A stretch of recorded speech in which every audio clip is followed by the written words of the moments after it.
तर सुनेत्रा पवारांच्या सांगता सभेत चर्चेचा विषय ठरला तो म्हणजे जय पवारांचं भाषण।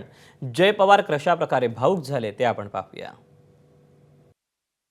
माझी शेवटची सांगता सभा ला जेव्हा आपण सगळे समोर आलो तेव्हा मी दादांच्या समोर भाषण केलं आणि आज वहिनींसाठी आणि दादांसाठी गावागावी फिरताना सगळ्यांच्या मनात एक आशा दिसत होती, दादांचं प्रेम दिसत होतं, दादांची आठवणी दिसत होते।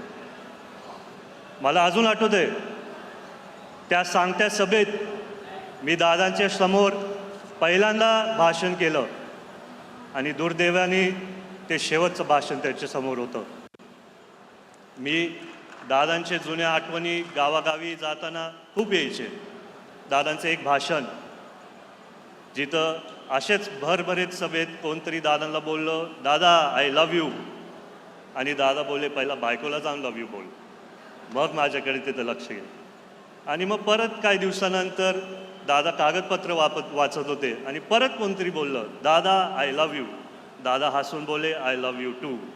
आणि आज मी दादांचा उल्लेख करणारे तुमच्या सर्वांसाठी सर्व बारामतीकर आय लव्ह यू टू। तर 2024च्या एका भाषणात अजित पवारांनी जय पवारांबद्दल भाष्य करताना नेमकं काय म्हटलं होतं ते आपण पाहूया।